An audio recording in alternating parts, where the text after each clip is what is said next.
Yeah. Okay, we're live. Hi, everyone. My name is Andy Wheelock. I am the EdTech Talk Live interviewer for the OETC Conference here in Columbus, Ohio. This is my first interview. All right. So with me is Heather Severino. And Heather just came from a presentation that she was the presenter from, and she talked about Microsoft OneNote and Microsoft OneNote Certification. Right.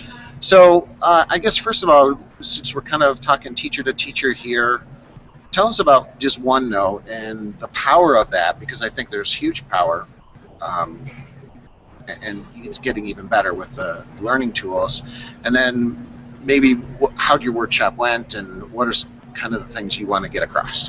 Great. Yes. So OneNote is really picking up in the classroom and the learning educational space, and that's because of a lot of the great new features that they're incorporating, as well as a lot of the learning tools.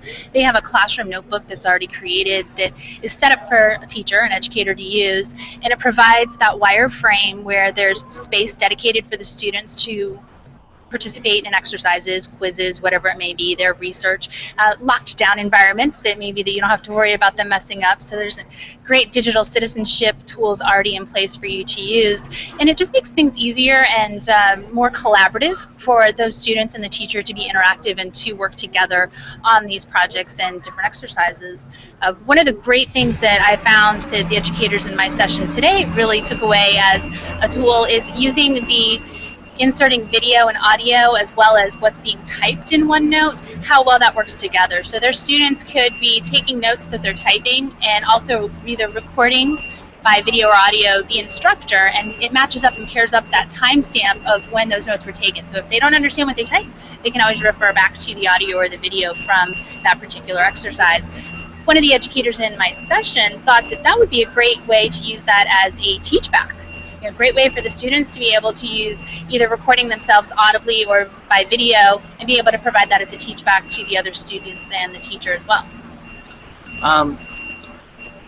OneNote has really become a dynamic learning tool, and I just recently saw that Microsoft was going to be putting out what they call the learning tools embedded within there, almost like an add-on, I think, at this point. Do you know much about the learning tools, and can you tell us what's coming?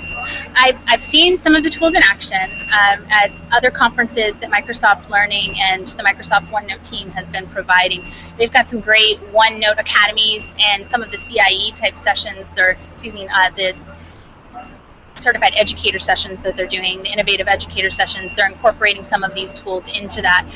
I don't know so much about that as I do more so the features of OneNote and the certification aspect of it. Tell us about the certification. Is this for teachers? Is this for staff developers? It's for everyone. We're really driving awareness for the teachers so that they can get certified, know how that process is, what skills need to be obtained in that testing environment so that they can take it back to their students. It's a great place for students to start to know that they have the foundational skills. It also is a confidence booster for them to say, you know, I'm Microsoft certified now. Just with one exam on OneNote or any of the other Office certification areas, they can become Microsoft certified. It's great for their resume too, right? So if you have a high school student that's looking to apply for some colleges, the way that they can stand out, they can also get college credit. There's a lot of colleges that are accepting these certifications, whether that's a Microsoft Office Specialist exam, an MTA, which is also known as a Microsoft Technology Associate exam, or even some of the other MCP type exams. Where do you see the future of education with, you know, what Microsoft's doing, or just beyond? Everything seems to be going to the cloud and virtual.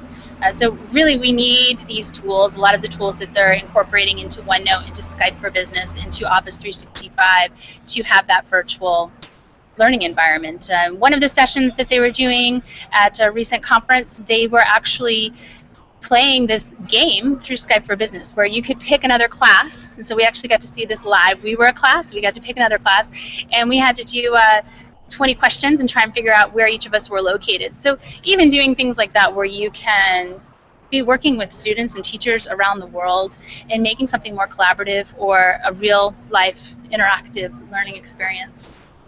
Okay, so now it's time for the Speed Geek questions. What was your first computer? A Commodore 64. All right. You still have it? No, unfortunately. I still have mine. It doesn't work, but I just couldn't throw it out, so I still have it. What's your favorite educational blog? It's a tricky one.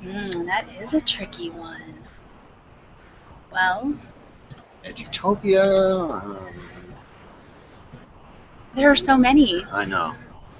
Favorite educational blog? Well, I refer a lot of my workshop participants to Office blogs because you can find so many great new features there for any of the Office applications. Is that on Microsoft EDU? No, I believe it's just blogs.office.com. Okay. Or yeah. That's good to know.